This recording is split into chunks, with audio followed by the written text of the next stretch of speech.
A quiet old veteran placed a bouquet under the memorial plaque when a young cop stopped him in the middle of the park. "Get out of here now," he barked, his voice dripping with arrogance. A sharp, cold slap rang out, knocking the soldier to the blood-streaked pavement.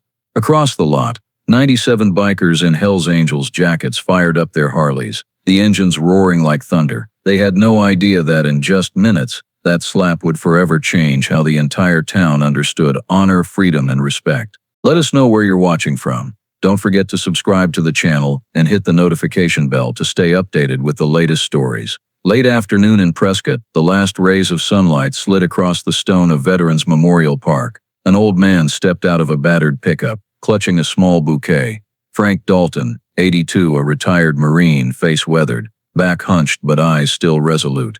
He came here every year, on the same day, to lay flowers beneath the names of those who shared his bunker at Quezon. The sound of a patrol car's engine cut through the quiet. A police SUV glided up, screeching to a stop behind his truck. The door swung open. Officer Ryan Cole stepped out.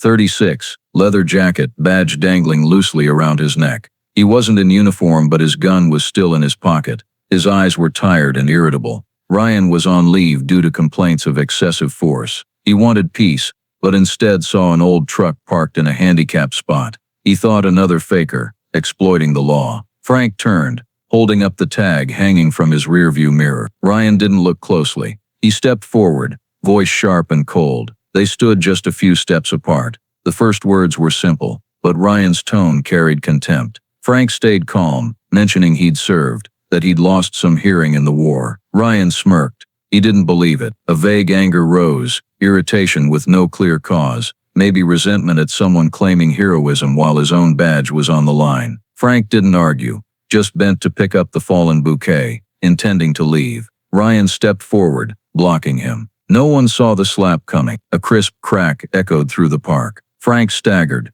glasses flying to the pavement. Blood trickled from the corner of his mouth. In that moment, everything seemed to freeze. A group of bikers parked near the park entrance looked up almost in unison. The Harley engines cut off, then roared back to life together, like thunder rolling across the ground. 97 men in leather jackets, emblazoned with the Hells Angels logo, turned their bikes, staring at the two men in the plaza. Hawk Morrison, the chapter president, removed his sunglasses, his gaze sharp as steel. The other's eyes locked on the same point. A young cop, hands still raised from the slap. An old veteran, slowly rising from the blood-streaked pavement. The wind picked up, the American flag snapping taut on its pole. The engines roared in unison like a metal storm. 97 Harley-Davidsons revved, their sound crashing through the pines and echoing across Veterans Memorial Park. Parkgoers stopped, turning to look. Dust and dry leaves swirled. At the center, Frank Dalton stood still, hands trembling as he held the crushed bouquet, blood dripping down his wrinkled shirt collar. Ryan Cole stepped back, his hands still shaking from unspent anger, and the engines unnerving him. Dozens of figures in black leather jackets with winged skulls moved in, advancing as a single unit, their steps slow, heavy, and precise. They said nothing, didn't shout,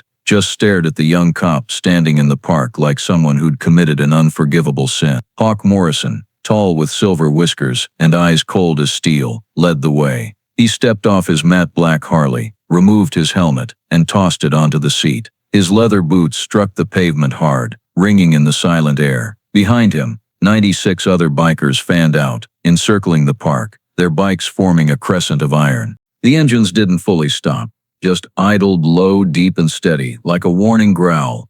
Ryan tried to keep his voice calm, shouting, "Back off. This is a public area." But no one moved. Hawk stopped a few meters away. They locked eyes, no words needed, just disdain and anger passing between them. At the park's edge, a few civilians pulled out phones to record. The air grew thick. The wind whipped the American flag, its fabric hissing against the pole, mingling with the Harley rumble. Ryan breathed heavily. He pulled out his badge, holding it high like an invisible shield, trying to maintain his authority amid the encroaching crowd. But these men weren't intimidated by badges. They'd survived battlefields, prisons, years where the law didn't reach in time. At the circle's edge, two bikers helped Frank sit on a stone step near the memorial plaque. They pulled gauze from their jackets, offered him water. Frank waved them off, trying to say he was fine, but blood still dripped to the pavement. Hawk glanced back, gave a slight nod. It was a signal. No one touches the cop unless the old man's in danger. Ryan looked around, sweat running down his neck. He knew he was overwhelmed. An old veteran bleeding, 97 bikers surrounding him, dozens of cameras rolling. He stepped back, trying to stay calm, but his voice wavered. "I was just doing my job," he resisted. A short, scornful laugh came from somewhere in the biker crowd, brief and biting. Frank looked up, shook his head slightly, but said nothing. He just stared at the young man before him, his eyes not hateful but weary. Another sound rose in the distance. Police sirens. Red and blue lights flashed, reflecting off the Harley's black paint. Prescott PD's backup had arrived. 3 patrol cars screeched to a stop at the park entrance. Doors flew open. 3 officers stepped out, guns holstered, hands ready. A female voice rang out. Everyone stop. Officer Sarah Lopez, 24, the smallest in the group, stepped forward. She was the first to answer Ryan's call for backup. Seeing the scene, 100 bikers surrounding a bleeding veteran, she froze. She saw Ryan, saw Frank, saw Hawk, and knew something terrible had happened. Sarah ran between the 2 sides, arms raised. "No one moves another step," she shouted, her voice high but trembling. Hawk looked at her, said nothing, then signaled his crew to hold. The engines still growled softly, but no one budged. Ryan stepped toward Sarah, whispering just loud enough for her to hear. "I was ambushed. They're threatening me." Sarah glanced at him, her eyes icy. "You slapped a veteran in the middle of a memorial park. No one ambushed you." Hawk stood still, unmoving. He signaled, and a biker brought a clean jacket, draping it over Frank's shoulders. The small gesture silenced the crowd. The wind carried the smell of gas and smoke. Sarah scanned the scene, knowing one spark could set everything ablaze. She grabbed her radio, called for an ambulance, her voice steadying to stay calm. When the ambulance siren wailed in the distance, Hawk lowered his chin, turning to his bikers. One by one, they cut their engines. The rumble faded, leaving a heavy silence. Only the wind and the flapping American flag remained. Frank looked up, his cloudy but alert eyes fixed. He whispered something only Hawk heard. Hawk nodded, stepped forward a few paces, and stopped before Ryan. He didn't speak, just stared at the young cop with eyes that made you want to look away. When the ambulance arrived, the bikers parted. No one spoke, no one left. They just stood, watching as Frank was loaded onto a stretcher, while the cop remained alone in the circle, smaller and more isolated than ever. At that moment, police lights swept the park, red and blue flashing across gleaming helmets.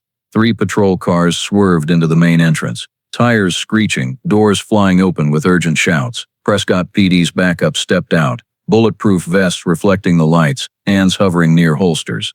The air vibrated thick and taut like a steel wire about to snap. On the other side, 97 bikers stood firm in a steel circle around Frank Dalton, Harley engines thrumming like war drums. Hawk Morrison stood in the center, towering, eyes like ice. Sarah Lopez ran forward, arms outstretched, blocking the 2 sides, yelling, "Stop, all of you." But her voice was nearly drowned by the megaphone and engines. A commanding officer barked through a loudspeaker, "Disperse immediately. That's an order." No one moved. Hawk didn't look at him, just turned to signal a biker behind him. The man nodded, helping another lift Frank to sit on a stone step by the memorial plaque. His face was pale, blood soaking his collar. Hawk glanced at Ryan, still nearby, trying to look tough, gripping his radio, lips trembling slightly. Tension spread like wildfire. The click of gun holsters echoed. Instantly, 97 bikers leaned forward, hands on handlebars. A low, heavy, roaring wave of sound rose as the Harleys revved, hitting everyone's chests like thunder. Sarah shouted again, "No one draws a weapon, no one fires." She turned to Ryan, voice tight, "Stop it, Ryan. You've done enough." Ryan was sweating but still tried to command, "Hold your positions, don't let them through." The police commander stepped forward, gun still holstered, voice hissing through gritted teeth. "Disperse now or face arrest." Hawk moved closer, gaze steady. "No one touches us until that old man's safe," he said low, even, but with a force that made the commander pause. At the outer edge, a few bikers blocked the incoming ambulance's path. Hawk signaled, and they cleared the way, letting medics through. 2 young paramedics ran up, gauze in hand. A biker helped lift Frank onto a stretcher, while the others formed a silent corridor, watching. Sarah stayed close, checking his pulse. As the stretcher rolled away, Hawk stood still, eyes following, until the ambulance doors closed and the siren wailed. Frank left the park, but the silence lingered, thick and threatening. Police lights still swept the biker's circle. A crowd was gathering. Prescott locals, curious, and local reporters appeared. Cameras aimed at the standoff. A journalist shouted, "Is this a case of police assaulting a veteran? Why are the Hells Angels here?" No one answered. Hawk kept staring at Ryan, face expressionless. Ryan started toward him, but Sarah grabbed his arm. "You should go. Staying makes it worse." Ryan hesitated, looked around, then backed off. Behind him, other officers waited, gripping batons, eyes uneasy. Hawk stepped forward, voice low and rough. "He can go, but we're staying until we know that man's alive." A few bikers nodded. The engines growled again, a distant thunder. On the sidewalk, locals began chanting, "Respect the veteran. Respect the veteran." The chant merged with the engines, swelling into a fierce wave. Sarah stood in the middle, breathing hard, radio crackling in her hand. She tried to keep order, knowing she was on the thin line between justice and chaos. As the ambulance faded down the street, Hawk signaled. The biker's circle loosened, but no one turned away. They just stepped back, propped their bikes, and stood like sentinels. Ryan looked around, eyes frantic. He'd lost all control. Sarah gave him one last look and said softly, "Leave, Ryan." He turned silently, walking through the quiet biker ranks. His boots on the pavement rang painfully clear. As he moved away, Hawk watched, his gaze darkening, cold. Clouds rolled over the park, the American flag flapping high on its pole. Everyone knew Prescott had just witnessed something that would be remembered for a long time. That night, a light rain fell on the roof of Prescott VA Hospital. Hallway lights reflected off the white tiles, shimmering like water. Hawk Morrison leaned against the wall outside the ER, his leather jacket soaked, still smelling of smoke and gas. A few other bikers sat on metal chairs along the hall, silent, tired, but none left. Sarah Lopez stepped out of the treatment room, face pale from stress but eyes relieved. "He's out of danger," she said quietly. "Just a concussion and minor blood loss." Hawk nodded, silent. He pulled off his gloves, looking at his calloused hands, hands that had gripped handlebars, thrown punches, now trembling slightly. He didn't know why this mattered so much. Maybe it was the old man's look, not fear, not anger, just sadness. A nurse passed, carrying Frank's personal items, placing them on a table by the door. An old piece of paper fell from his jacket pocket. Hawk picked it up reflexively. It was a faded photo, edges worn, showing two young Marines in uniform, arms around each other. One was Frank Dalton, recognizable even with white hair. The other younger, stern-faced, eyes bright, had a name stitched on his chest, Michael Cole. Hawk froze, his heart skipping a beat. He knew that name. Officer Ryan Cole's father. He slipped the photo back into the pocket, but questions flooded his mind. When Sarah returned, he asked, "Do you know who Ryan's father was?" Sarah paused, nodded. "Michael Cole, Marine, missing in Vietnam. He used to talk about him." Hawk looked through the ER window, where Frank lay, still clutching the blanket.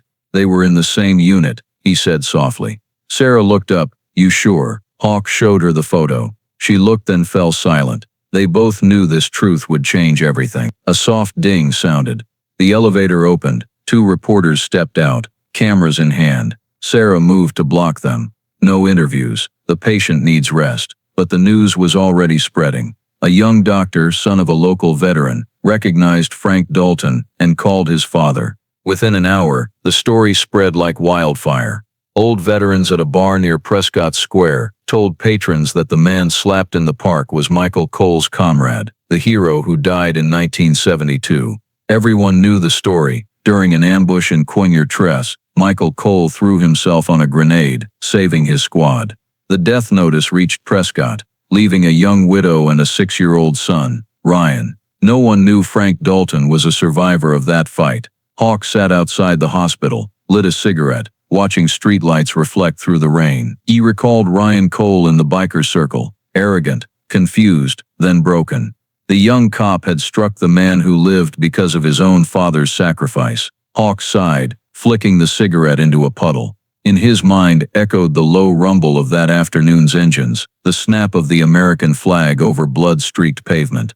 By morning, before sunrise, Prescott buzzed with rumors. Headlines ran, "Veteran assaulted was saved by attacking cop's father in Vietnam." Coffee shops, stores, even the police station hummed with talk. Some called it fate, others punishment. Ryan read the news in his car, hands gripping the wheel until they blanched. He drove aimlessly, not knowing where, only that his mind was flooded with vague memories of his father, a man he never met, known only through a medal hung at home. Meanwhile, at the hospital, Frank woke. Sarah told him Hawk found the old photo. Frank closed his eyes, nodded slightly. He remembered. He remembered the battle, the explosion, Michael Cole's young face. He whispered, "I owe him my life." Hawk stood by the bed, voice low, and now the man he saved was slapped by his son in this country. Frank opened his eyes, looking out the window where dawn's first light broke through thin rain. "Some debts you never repay,"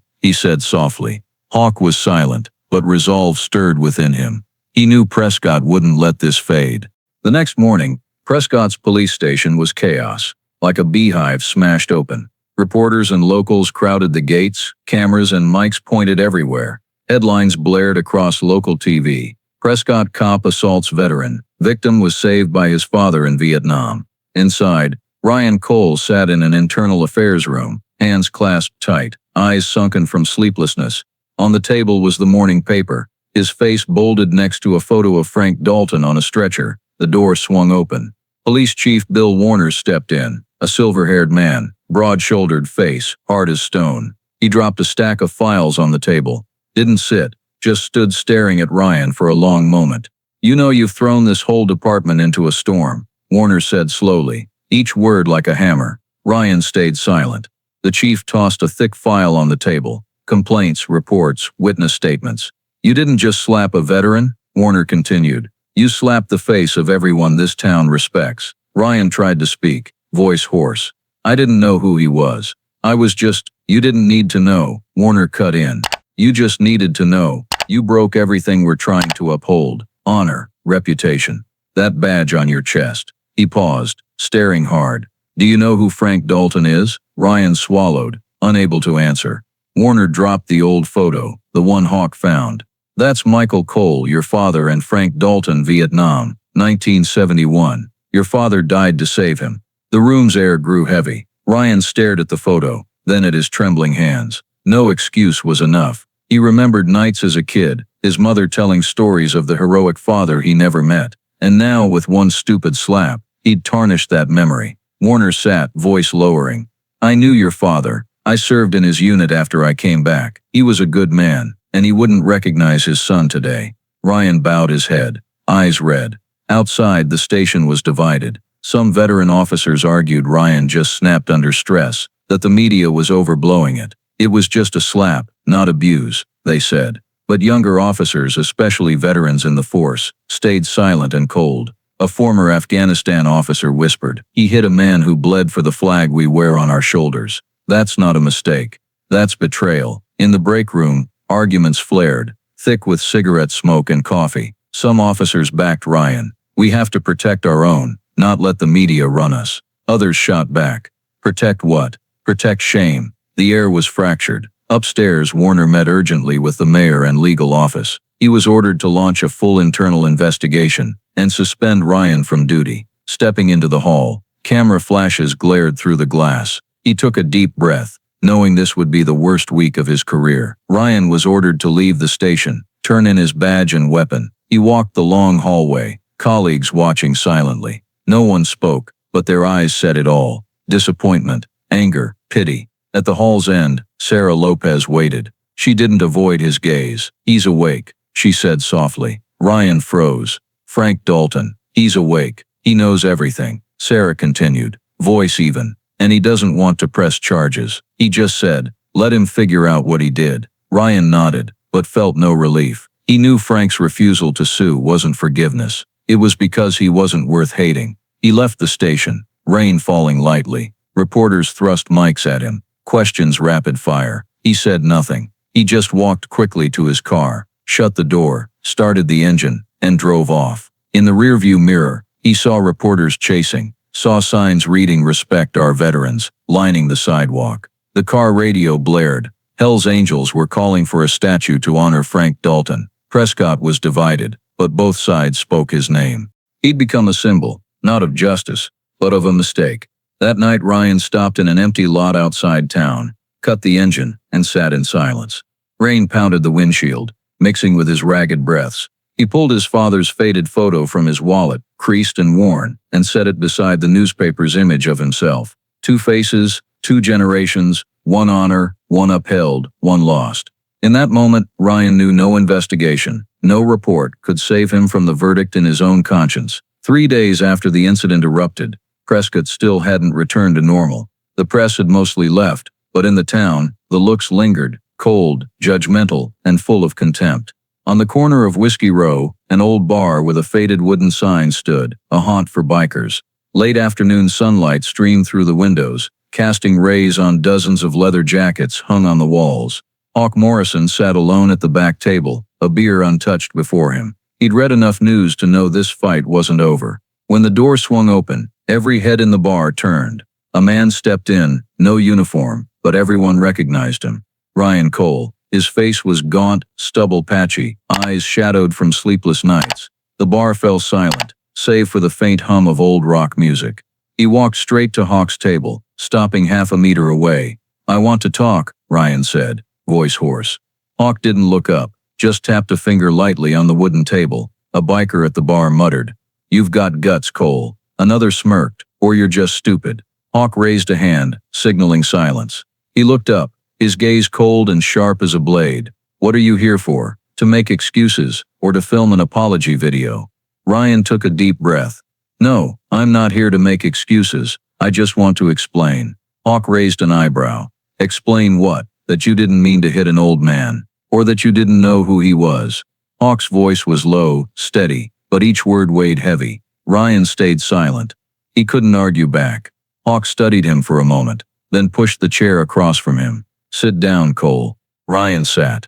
The yellow lamplight fell on both their faces, one who'd lost his honor, one who lived to protect it. Hawk rested his hands on the table, leaning forward. "I've met all kinds of people, bikers, criminals, cops, soldiers, but I've rarely seen anyone dumb enough to hit the man their own father saved." Ryan froze. Hawk continued. "Frank Dalton is the reason you're in this world. Your father, Michael Cole, died to save him. You know that." Ryan nodded, voice faint as a breeze. "I know. I read the file. And knowing that, what are you going to do?" Hawk's voice hardened. "Or are you just going to sit there waiting for the media to forget?" Ryan looked up, eyes red. "I've been suspended. I've lost everything. What more do you want?" Hawk gave a dry laugh, humorless. "Lost everything? You've still got your life. You've got a chance to make it right. That old man's still alive, but you haven't visited him. Why?" Ryan stayed silent. Hawk's voice dropped, colder. "I'll tell you straight, Cole. You're not avoiding him, because you're scared of him. You're scared of seeing your own reflection in his eyes." Ryan looked down, hands clenched. Hawk went on. "If you've got any shred of honor left, you'll go see him. Not to apologize for your sake, but to pay a debt." Ryan blurted out, "I don't think he wants to see me." Hawk's lip curled. "You're right, he doesn't. But your father would." The words hit like a punch to the chest. Ryan looked up, meeting Hawk's eyes for the first time without defensiveness. "You don't understand," he said, voice breaking. "I've spent my whole life trying to do right, trying to live up to my father's image. I joined the force, thought I was doing the right thing. But now, I don't know what's right anymore." Hawk leaned back in his chair, his gaze softening but his voice still firm. "Sometimes the right thing isn't in the badge, but in how you face your mistakes." He reached into his jacket, pulled out a small object, a copy of the old photo Hawk had snapped before returning it to Frank. He placed it on the table, sliding it toward Ryan. "You've got a debt to pay. The man on the left died so you could live. The man on the right you humiliated. You know what you need to do." Ryan stared at the photo, then at Hawk. "If I go, do you think he'll forgive me?" Hawk stood, pulling on his jacket, voice lower. "Forgiveness doesn't matter. What matters is whether you've got the guts to face him." He tossed a few bills on the table and walked out. The door opened, late afternoon light streaming through, leaving Ryan alone with the photo. A few bikers still watched him, their looks no longer mocking but mixed with contempt and curiosity. Ryan sat motionless. The small photo lay on the table, Michael Cole's creased face fading in the light. He picked it up, hands trembling slightly. Hawk's voice echoed in his head. "You're not going because you're scared of yourself." As he left the bar, Whiskey Row was quiet. A cold wind blew through the flags hung outside houses. He stopped, looking toward the hospital. In his chest a heavy feeling, not just guilt but the stark realization he could never be the man he was before. A quiet voice spoke in his mind. "Sometimes to find honor again you have to walk through your own mistakes." He gripped the photo, climbed into his car, and started the engine. For the first time in days, Ryan wasn't running away, but he still wasn't brave enough to go to the hospital. That trip would come. He just didn't know if he had the strength to face the man his father died to save. The next afternoon, Prescott's sky was dull gray, light rain misting the pine-covered hills. Ryan Cole sat in his car outside the VA hospital gate, hands still gripping the wheel. The engine had been off for 10 minutes, but he hadn't opened the door. On the passenger seat, the old photo of his father, Michael Cole, standing beside Frank Dalton in Marine uniforms, lay still, its edges yellowed. Each glance at it weighed on his chest. Hawk Morrison was right. He wasn't scared of Frank. He was scared of seeing himself through the old man's eyes. Finally, he opened the door and stepped out, rain falling lightly on his shoulders. The hospital grounds were quiet. Only the sound of wheelchairs rolling, and the wind through American flags. The smell of antiseptic and coffee mixed in the air. Ryan passed the front desk, speaking softly to the nurse. "I'm here to see Frank Dalton." She stared for a second, recognizing his face from the news, then pointed to the east hallway, room 212. The door was ajar, dim light spilling from a bedside lamp. Frank Dalton lay propped up, shoulder bandaged, eyes half closed. By the window his old jacket hung neatly, next to the dried bouquet he'd held in the park the day he was slapped. Ryan stood at the threshold, unable to breathe. The old man was frailer than he'd imagined, yet held himself upright, his weathered face both stern and forgiving. He started to turn away, but a hoarse voice spoke without opening eyes.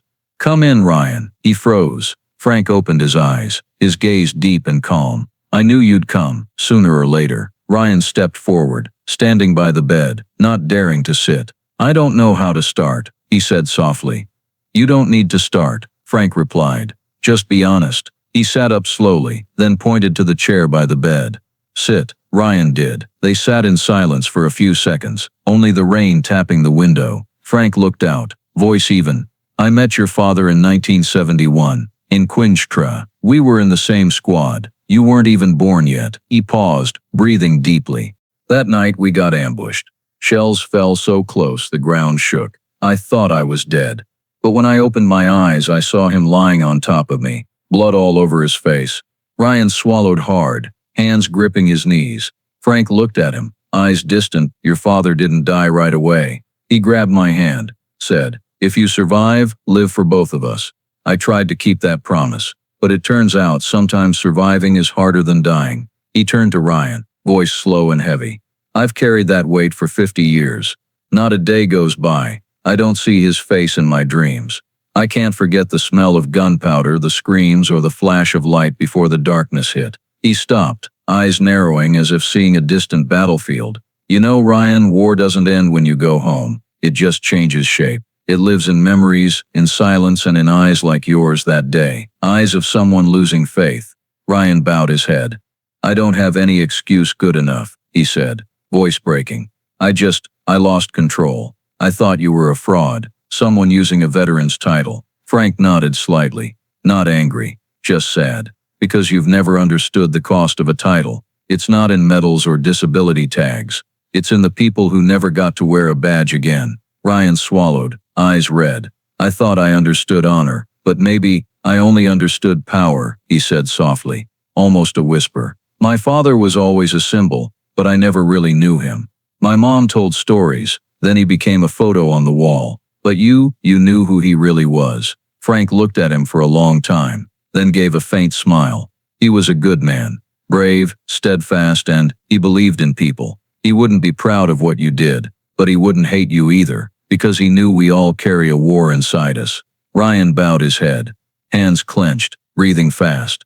"I wish I could have met him once, told him I tried." Frank's voice softened. "Then tell me if it helps you find yourself." Ryan looked up, tears rolling down his cheeks. "I'm sorry," he said, voice breaking. For not being worthy of you, of my father, of this badge. Frank placed a hand on his shoulder, old but firm. Regret is the first step to honor, son. Don't let it die in your chest like those too afraid to face it. He paused, looking Ryan in the eyes. If you want to make amends, don't apologize with words. Live in a way that's worthy of the man who died for you. Ryan bowed his head, tears falling onto Frank's hand. Outside, the rain stopped, late daylight streaming through the window, lighting the photo of two soldiers on the wall. Frank sighed, his eyes kinder. You've got time, Ryan. Use it to fix what your father couldn't. Ryan stood, bowed in thanks, and left the room without another word. As the door closed, he stood in the hallway for a long time, hearing the footsteps of veterans, the faint national anthem from a nearby room. For the first time in years, the pride in his badge was gone, replaced by shame and a faint resolve to find its true meaning again. On the morning of the hearing, Prescott's town hall was packed. Hundreds of locals, veterans, bikers, and reporters crowded the stone steps. American flags snapped in the wind, and in the small square out front, 97 Harley-Davidsons lined up, gleaming in the sun. The engines were off, but the Hells Angels' presence thickened the air. They weren't there to cause trouble. They were there to witness. Ryan Cole stepped out of his car. No uniform, just a white shirt, tie loose, face gaunt and somber. He walked between two rows of people, hearing every whisper, every fragmented comment. That's him, the guy who hit the veteran. But Dalton asked for leniency for him. He didn't look at anyone, just kept his head down, hands clenched. On the steps, Hawk Morrison and the bikers stood silent, watching. Their anger had faded, replaced by expectation, waiting to see if the young man would take responsibility for his actions. Inside the meeting room, Prescott's city council sat on a high wooden dais. In the front row, Frank Dalton was wheeled in, old jacket on, a silver medal pinned to his chest. As Ryan entered, the room fell silent. Frank looked up, his gaze no longer angry, only calm. Beside him was Sarah Lopez, with Hawk and some bikers standing at the back with other veterans. On the table before them, Police Chief Bill Warner set down a thick file, his face tired but stern. He stood to open the hearing. We're here today, he said. Not just to discipline an officer, we're here to decide what Prescott stands for, justice or revenge. His voice echoed through the room. All eyes turned to Ryan. When called forward, Ryan stood, his voice hoarse but steady. I have no excuse. I was wrong. I acted without control, and I brought shame to the force. He paused, taking a deep breath. I only ask for a chance to make it right, not for me but for the man I insulted, and for my father's memory. Murmurs spread through the room, but no jeers. The council deliberated briefly, then invited Frank Dalton to speak. Frank was wheeled forward, his voice hoarse and slow but clear. I've lived long enough to know anger never heals anything, he said. I'm not asking for forgiveness for him. Forgiveness isn't something everyone deserves, but I'm asking for him to have a chance to make amends. He paused, his gaze sweeping over Ryan. I survived because of his father. I can't repay that father by letting his son lose everything. I just want him to understand. Honor isn't about how many times you fall, but whether you dare to stand up and do right. The room went silent. An old veteran in the back nodded slightly, while Hawk crossed his arms, his gaze heavy. Sarah stood beside Ryan, eyes misty. Chief Warner broke the silence. Mr. Dalton, what discipline do you want the council to impose? Frank replied simply, no jail, no firing. Let him work with people like me, so he sees what real service is. A young council member, surprised, asked, You're asking for leniency for the man who assaulted you? Frank turned, giving a tired smile. No, I'm asking for this town to see redemption. His words froze the room. Hawk lowered his head slightly. A few bikers in the back tapped each other's shoulders, quiet, yas of agreement rising. The council retreated to a closed session for nearly half an hour. Outside, Ryan sat alone, staring at his hands. Sarah quietly sat beside him, saying nothing. Hawk approached, leaning against the wall, looking at him. Frank's done his part, Hawk said, voice rough. The rest is on you. Ryan nodded, eyes still on the floor. I know, he replied, and for the first time in my life, I feel so small. Hawk sighed, looking through the glass where the American flag flew. Being small isn't shameful, only cowardice is. When the council returned, the mayor stood to read the decision. Based on the internal investigation and witness statements, Officer Ryan Cole is suspended for 6 months without pay, demoted in rank, and required to complete 1,000 hours of community service with Prescott's veterans. Murmurs spread through the room. Some protested, others clapped. Hawk nodded slightly. Sarah looked at Ryan, her eyes relieved. Ryan stood facing the council, voice low but firm. "I accept." As the hearing ended, Frank was wheeled out first. Ryan approached, stopping before the wheelchair. They looked at each other for a long moment. Frank extended a hand, old and trembling. Ryan took it, gripping tightly. "Don't let me down again," Frank said softly. Ryan bowed his head. "I won't." Outside the town hall, the crowd watched silently as the two emerged. Hawk signaled, and 97 bikers started their engines in unison, the roar like a drumbeat of agreement. No shouts, no signs, just the deep, powerful sound of hundreds of horsepower echoing through Prescott like a promise to keep watch. Frank raised a hand slightly, signaling a pause, then turned to Ryan, giving a rare smile. "Now you've got your chance," he said. "Don't waste it." Ryan looked at the gray sky, the flag atop the town hall flapping. For the first time, his heart held no sound of breaking, only stillness, a small but real beginning. He knew the worst was over, and the scariest part, the battle in his own conscience, was just beginning. The first morning at the Prescott Veterans Center, Ryan arrived 2 hours early. He wore a gray t-shirt, old jeans, no badge, no gun, just a bag with gloves and cleaning tools. The faded sign out front read, "For those who served." He paused before it, shame still lingering. 6 months suspension and 1,000 hours of community service sounded light, but Ryan knew this wasn't punishment. It was a lesson, one he had to learn from the ground up, like a rookie finding honors step by step. The center's manager, Earl Simmons, a white-haired Korean war sergeant, eyed him up and down, said nothing, and handed him a ring of keys and a list of tasks. "Mop the floors, fix the doors, clean the memorial plaques out back. Do it, don't talk," Earl said, voice raspy with tobacco. Ryan nodded and got to work. All day he barely spoke, only hearing the broom scrape the concrete, the clink of metal as he polished the plaques inscribed with veterans' names. By afternoon, Earl came by, seeing Ryan still at it. He gave a slight nod, no praise, no criticism, just said, "He didn't quit halfway. Good." In the days that followed, Ryan was assigned odd jobs, cleaning storage, moving chairs, making coffee for elderly veterans at gatherings. At first, no one talked to him. Some recognized him from the scandal, glanced, and turned away. But over time, his patience and silence eased the tension. Earl occasionally shared stories, fragmented memories from battlefields only old men recall with calm voices. Some had been in Iraq, some in Saigon, some bore scars that never healed, but all shared one thing: they knew the cost of honor. One afternoon, while Ryan cleaned a memorial plaque in the yard, an old Marine named Walter, from Frank Dalton's era, stopped beside him. He watched Ryan work, then said softly, "I know who you are. Frank says you've got your father's eyes." Ryan looked up, surprised. "He said that?" Walter nodded, sitting on a nearby bench. "We thought Frank would never get over the war, but it seems you helped him realize something." He said, "That kid needs a chance, like I needed a chance to live."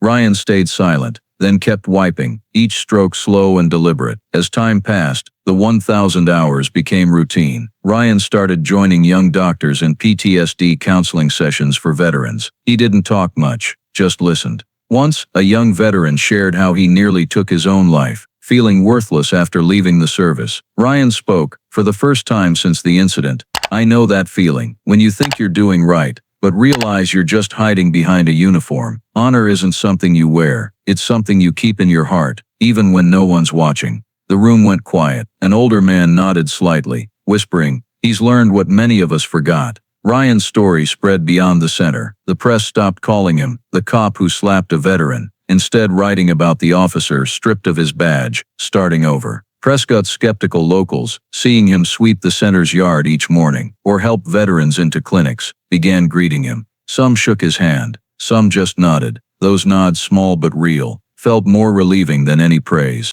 Sarah Lopez stopped by occasionally, still in uniform, bringing coffee for him and the veterans. "You're really changing," she said, half joking, half serious. Ryan just smiled. "Change or die," he replied. Sarah looked at him, then said, "You should come back. When your suspension's up, I'll talk to Chief Warner." Ryan shook his head.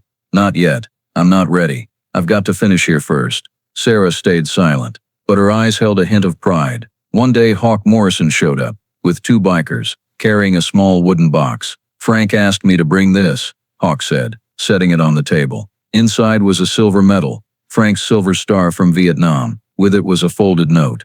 I survived because of your father. Now I want you to learn to live worthy of both of us. Ryan read it, gripping the letter, tears welling but held back. Hawk placed a hand on his shoulder, his gaze stern yet kind. Frank's in a nursing home north of town. He's frail now. When you're ready, go see him. That night, Ryan sat alone on the center steps, watching the American flag wave in the night breeze. He realized he no longer feared others' eyes. 6 months in, he wasn't just serving. He was learning to be human again. The stories, the scars, the trembling hands signing for pensions, they taught him what the police academy never did. Justice isn't in guns or arrests, but in respect. One morning, as the sun rose over the mountains, Ryan opened the center's door. On the front desk was the old photo of Frank and Michael Cole, now in a new wooden frame. Someone, likely Hawk, had left a small note. One saved. One was saved. Both live on in a third. Ryan stood there a long time, staring at the photo, then said softly,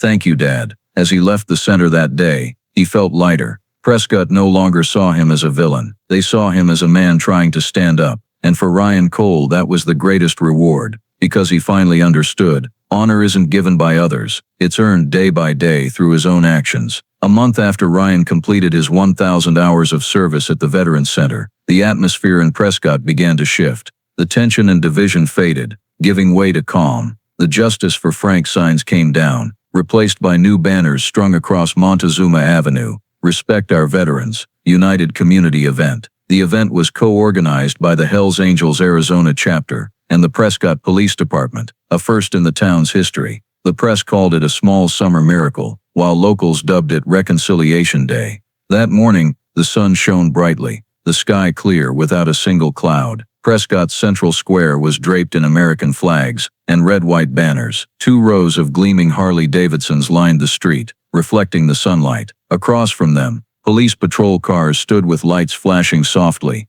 doors open, no barriers between them. Hawk Morrison stepped off his bike first, wearing a black leather jacket embroidered with Hells Angels Arizona. He removed his helmet, scanning the crowd, veterans, students, and young Prescott PD officers gathering. Nearby, Ryan Cole managed logistics, dressed in a simple shirt with a small Honor First program pin. He saw Hawk, paused, and gave a slight nod. They hadn't spoken since the hearing, but the air between them had changed. No longer hostile, but marked by a quiet understanding between men who'd stood at opposite ends of honor. The ceremony began with the national anthem's trumpet call, followed by the MC's introduction. Today we gather, not to forget mistakes, but to remember why we all serve. Applause thundered. In the front row, Frank Dalton sat in his wheelchair, wearing his old jacket and Marine Corps cap. Sarah Lopez stood beside him, steadying him. As the flag was raised, Frank placed a hand on his chest, his eyes gleaming. Some in the crowd couldn't hold back tears. They recalled the incident that divided the town, and now, those who once clashed, stood side by side.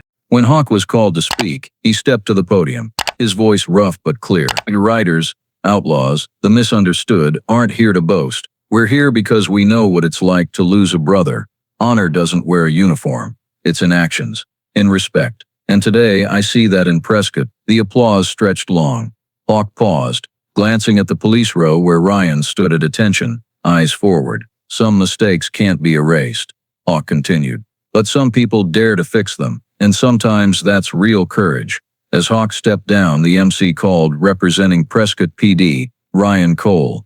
Murmurs rippled through the square. Ryan took a deep breath, stepped up, heart pounding. He gripped the mic, voice slow but firm. "I once thought honor was in the badge. I was wrong. I learned true honor lies in how we treat those who sacrificed for us." He turned to Frank, bowing his head. "Thank you for giving me a chance to make it right, and thank you to all the veterans for what you've done, so we can stand here free and alive." The applause wasn't loud but lingered, heavy. Hawk, standing nearby, looked at Ryan and gave a slight nod. As Ryan left the podium, he walked straight to Hawk. They locked eyes for a few seconds. No words needed. Hawk extended a hand. Ryan gripped it. The bikers calloused, Iron-hard hand clasped the trembling hand of the cop who'd once lost his way. The square erupted in cheers and applause. Sarah smiled, and Frank closed his eyes, a gentle smile on his weathered face. He said softly, just loud enough for Sarah to hear, "That's what I wanted to see before I go." The event continued with a memorial. Hells Angels and police together laid wreaths at the honor monument.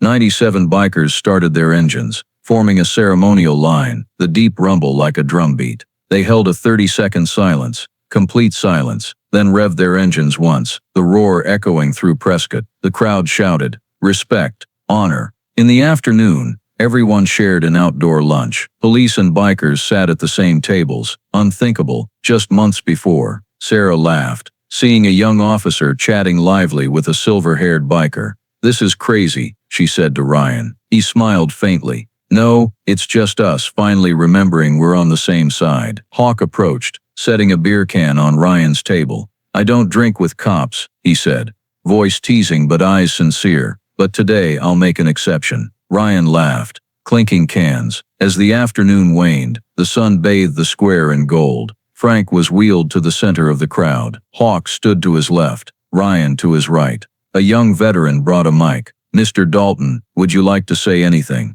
Frank smiled, voice weak but clear.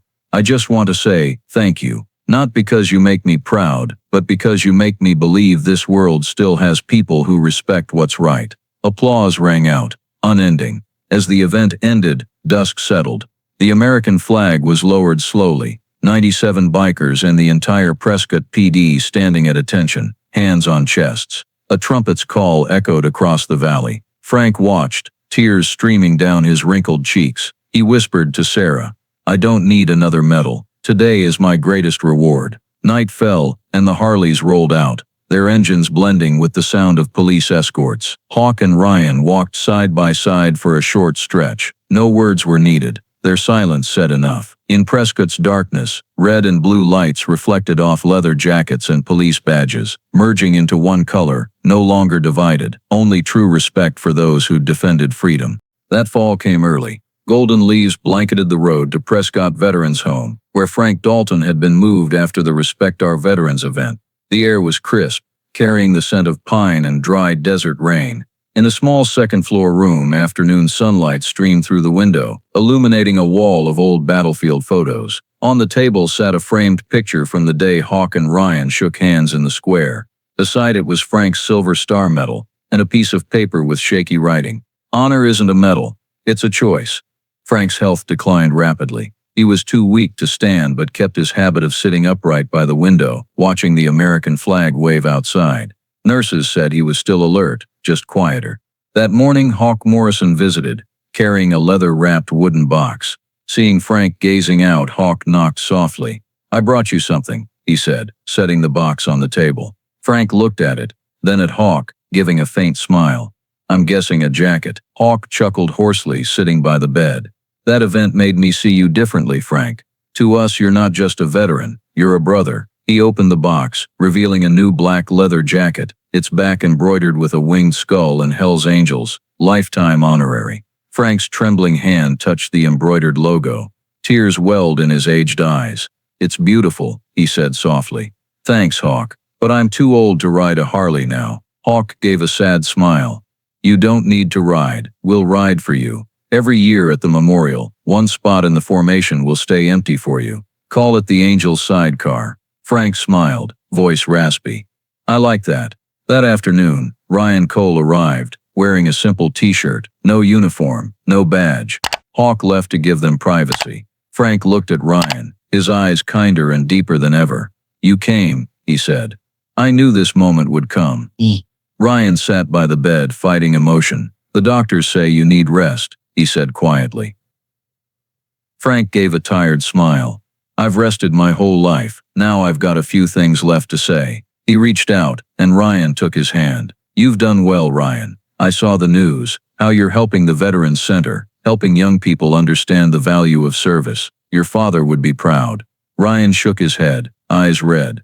"I'm just trying to give back what I took." Frank chuckled faintly.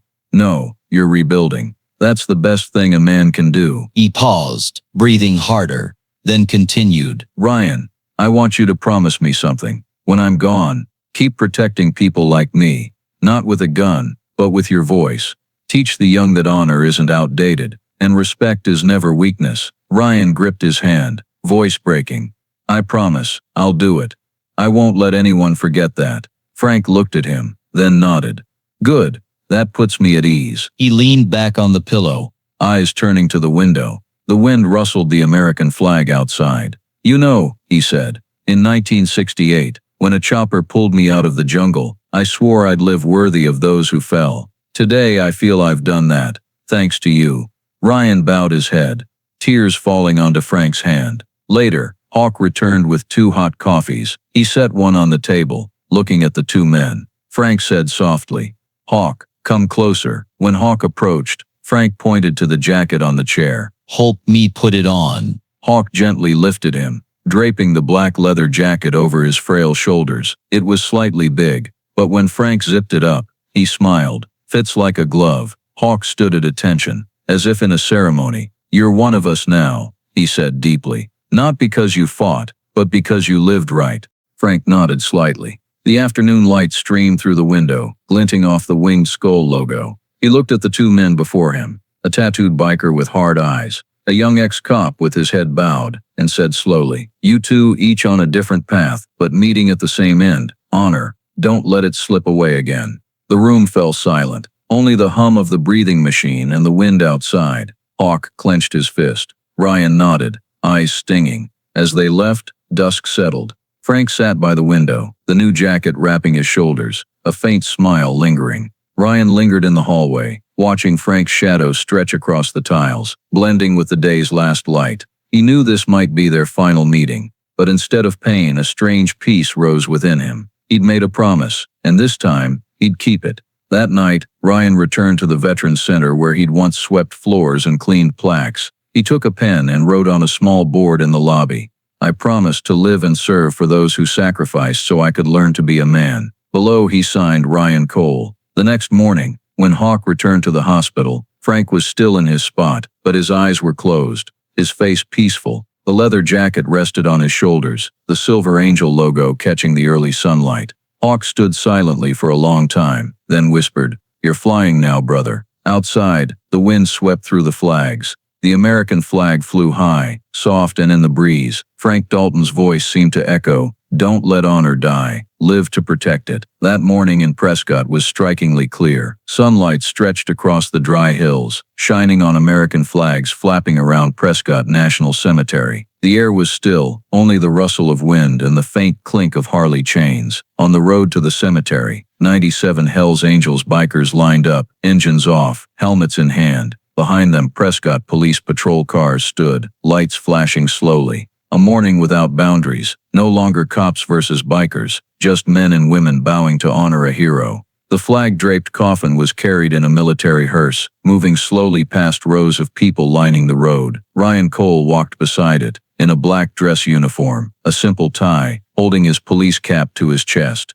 He walked between Hawk Morrison and Sarah Lopez. Each step was heavy, but his gaze was steady, no longer trembling. A trumpet's call sounded from afar, clear and hauntingly sad. 97 bikers placed hands on their chests, heads bowed. Behind them, dozens of veterans in old uniforms stood at attention, many leaning on canes, tears streaming unwiped. Frank Dalton was laid to rest in the section for Vietnam War fighters. As the procession reached the site, Hawk stepped forward, with a few bikers carrying the coffin. They said nothing, only bowed their heads. Ryan followed, clutching Frank's now worn letter, its folds soft and faded. He'd read it hundreds of times, and today, each word echoed in his mind. Honor isn't what's carved on a headstone, it's how others remember you. The crowd gathered around the small grass-covered plot. The wind carried the scent of pine resin and faint gasoline. A pastor read a brief prayer, then stepped back as Ryan approached the mic. He stood before the flag-draped coffin, taking a deep breath. I once thought I knew what service meant, he began, voice low, slightly trembling. But I only understood when I met him. Frank Dalton didn't just save lives in war, he saved my soul in peacetime. Ryan paused, looking at the listening crowd. I was the one who struck him, he said, unflinching. And he responded with forgiveness, with compassion I didn't deserve. That kindness taught me that honor doesn't need a badge, only character. A few sniffles rose from the back. Sarah wiped tears, while Hawk crossed his arms, eyes red but standing tall. Frank once told me, Ryan continued, voice steadier, when people forget how to respect each other, every symbol becomes meaningless. Today I look around and see the American flag flying, cops and bikers, veterans and citizens standing together. I know he was right. Prescott hasn't just lost a hero, it's found its soul again. He bowed his head and stepped down. Hawk approached, placing Frank's leather gloves on the coffin. For the brother who taught us courage isn't in fists but in kindness. Another biker handed Ryan a small patch, embroidered with rides with the angels. He took it, eyes blurring. Honor shots rang out, 3 volleys, 9 shots, echoing through the valley. A young veteran played taps, its melody haunting in the wind. As it faded, 97 bikers started their engines. The Harley roar was deep, resonant, like thunder calling a soul. They formed 2 parallel lines, parting for the coffin. Frank's casket was placed on the hearse, the flag trembling in the breeze, sunlight making its red and white stripes glow. The escort began moving. Hawk led, Ryan beside him, followed by a long line of 97 Harleys interspersed with police cars. The engines weren't loud but rhythmic, dignified. Along the road, Prescott's people stood saluting, many with hands on hearts, some veterans giving military salutes, children with parents clutched small flags. Prescott had never seen such a funeral. No one saw division, only respect filling the air. At the hill's end, Hawk signaled. 97 bikers revved in unison, the roar thundering through the valley like a final farewell. The American flag on the hearse flew straight, reflecting the sun. Ryan looked up, tears falling but a smile on his lips. He felt Frank was still there, in the engine's roar, in the red, white, and blue shining against Arizona's sky. After the ceremony, people dispersed. Veterans shook hands with cops. Bikers embraced former adversaries. Prescott's community, once torn by a storm of outrage, now felt unbroken. Sarah approached Ryan, handing him a new badge signed for reinstatement by Chief Warner. "You're back on duty," she said, smiling faintly. "But this time I hope you wear it for the right reasons." Ryan took it, gripping it tightly. "I won't forget." Late afternoon, as others left, Hawk and Ryan returned to the grave. A cold wind carried the pine scent. Hawk said softly, "We'll keep our promise to him. Every year, 97 of us will come, and one spot will stay empty." Ryan nodded, looking at the headstone. Frank Dalton, U.S. Marine Corps, 1939-2025. He whispered, "You gave me a reason to live better." High above, the American flag lowered slowly. The sun sank west, its last light reddening the Prescott Valley. In the breeze, Hawk placed a hand on Ryan's shoulder, saying softly, "Now he rides with us." Ryan looked up at the boundless sky, loss blending with quiet pride. Frank Dalton was gone, but he left something greater than life, a united community, and a young man who finally understood true honor. 2 years after Frank Dalton's funeral, Prescott had changed. On Montezuma Avenue, a new sign stood at the town hall gate. Honor First Initiative, founded in memory of Frank Dalton. Below was Frank's old photo, smiling gently in his Hell's Angels jacket, with a small note. "He taught us that respect is the highest form of freedom." Ryan Cole stepped out of the Prescott Police Academy, holding a new textbook, Ethics and the Honor of Service. Its cover bore the Honor First Initiative logo he founded. After reinstatement, he no longer patrolled streets. He taught, he shared what he'd done wrong, learned, lost, and regained. The classroom where he lectured displayed 2 flags, one of the Prescott PD, one of the Hells Angels Arizona chapter, something no one imagined coexisting in a training room. That summer morning, the first class began. 12 new recruits sat in the front row, young officers full of confidence and ambition. Ryan stood before them. No mic needed. "You may forget many things," he said, voice low but firm, "but never forget that power doesn't create honor. Honor creates power." He paused, scanning the room, then pointed to the photo on the wall. Frank Dalton and Michael Cole together in 1971. "These 2 men taught me that. One saved the other's life, and the other saved my soul half a century later. Every generation has its battlefield, and you'll have to choose what you fight for." After class, Sarah Lopez entered, bringing coffee. "Now a lieutenant overseeing training," she said, half joking, half serious. "Your class is making waves across the state. They say Prescott's the first place where cops and bikers teach ethics together." Ryan smiled faintly. "I just tell the truth. Sometimes that's the best lesson. Sarah placed a hand on his shoulder. Frank would be proud. He replied, he doesn't need to be proud, as long as I don't let him down. That afternoon, Harley engines rumbled outside. Hawk Morrison arrived, still in his old leather jacket, now with a small addition to the Hells Angels logo, in memory of Frank Dalton. He removed his helmet, stepping before the dispersing recruits. I heard some young folks want the real story about that old man, he said, voice rough but steady. The class went silent. Hawk spoke, not grandly but firmly, about an old soldier who never bragged of his deeds, a young cop who lost his way, and how one slap changed a town. He concluded, respect doesn't come from fear, it comes from understanding. After the talk, Hawk and Ryan sat on the academy steps, watching the sun set behind the granite mountains. Prescott was peaceful, free of the storms of rage from 2 years ago. You did good, Cole, Hawk said, pulling a small patch with a silver star from his jacket. Frank said if you ever truly understood what honor is, wear this. Ryan took it, stunned. It was a replica of Frank's silver star, crafted into a small leather patch for his shirt. He pinned it to his chest, beside his police badge. The two symbols sat side by side, one from the biker world, one from the world of law, blending without conflict. The Honor First initiative quickly spread beyond Prescott. Schools, police departments, and veteran organizations across Arizona invited Ryan and Hawk to speak. They brought no lectures, only real stories. Hawk spoke of his wayward years, Ryan of the slap that woke him up. At the end of each talk, they showed a short clip from the Respect Our Veterans ceremony. The moment Hawk and Ryan shook hands under the American flag, every audience stood, silently bowing as the screen displayed. You don't slap a veteran, you salute them. Each year, on November 11th, Veterans Day, the memorial at Prescott National Cemetery was held. 97 Hells Angels bikers led the parade, now escorted by Prescott police. Hawk rode at the front, Ryan beside him. An empty sidecar remained, bearing a small sign, reserved for Frank Dalton. As the procession entered the cemetery, people lined the roads, holding flags high, many with hands on hearts. The trumpet's call blended with the roar of hundreds of engines. Hawk and Ryan stopped at Frank's grave, laying a wreath together. Hawk whispered, same as every year, brother, you're still with us. Ryan bowed his head, replying softly, and you still teach me every day. Late afternoon, as the procession left the cemetery, the last sunlight spilled across Highway 89. Hawk rode his Harley on the left lane. Ryan paralleled on the right on a new white and blue police motorcycle, marked Honor First Patrol. They said nothing. The wind blew strong, lifting the American flag on the pole behind Hawk's Harley, its golden reflection gleaming. Two men, a biker, a cop, rode side by side through dry fields and distant mountains. In that moment, time seemed to pause. No slap, no division, no past.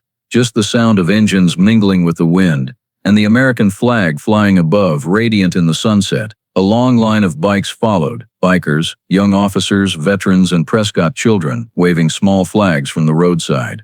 As the sun set fully, Hawk and Ryan stopped on a hill overlooking the town's twinkling lights. Prescott looked peaceful, simple, but to them, it held a deeper meaning, a place where honor was reclaimed, the lost forgiven, and different souls found unity. Hawk pulled a tattered red cloth from his pocket, a piece of a flag Frank had kept from Vietnam, and tied it to his Harley's handlebar. The wind stretched it taut, a reminder. We still owe him, Hawk said. Ryan replied, voice low, no, we're living to pay that debt. They restarted their engines, the roar blending into a unified drumbeat. The two sped down the long hill, headlights cutting through the night, reflecting off the flag flying high. A voice echoed in the wind, Ryan's, deep and steady, closing a long story. Honor isn't a medal or a badge. It's how we treat those who kept us free. And in this world, no one gets to disrespect those who defended that freedom, because they, the veterans, are why we still have a tomorrow.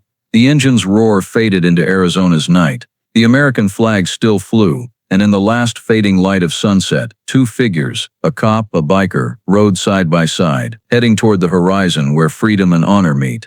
The story of Frank Dalton and Ryan Cole mirrors the pulse of America today, a society of differences still capable of correcting itself through community, law, and personal honor. The slap in Veterans Memorial Park wasn't just a wrong act. It was a moment when power overrode respect, something that happens in real life when we're tired, prejudiced, or quick to judge. What pulled Prescott back wasn't a social media firestorm, but concrete actions. The Hells Angels building a wall of honor and standing disciplined to protect a veteran. The Prescott PD launching an investigation, disciplining Ryan. Frank requesting conditional leniency, and the Respect Our Veterans ceremony, showing cops, bikers, and citizens could share a table. The applicable lesson lies in 3 layers. Individual, replace the power reflex with a respect reflex. When angry, pause for 10 seconds before acting. Check the tag context of the person before you, as Ryan should have with Frank's disability tag. Professional public service. Leaders must dare to use a honor restoration model like Prescott's suspension, 1,000 hours at the Veterans Center, and requiring ethics education, honor first initiative. This is feasible in any police department, school, or hospital. Turn mistakes into living lessons for the next generation. Community build shared rituals to heal, like the empty sidecar labeled reserved for Frank Dalton, or the '97 Harley Escort on Veterans Day, because shared symbols mend divides. And the key reminder, carved from Hawk and Ryan's handshake in America, freedom stands when we treat kindly those who paid its price. In other words, you don't slap a veteran, you salute them. Thank you for joining this story of honor, courage, and redemption. If you believe freedom is built on respect, please subscribe to help us spread that message. See you in the next video, where we continue telling stories of ordinary people doing extraordinary things in this country.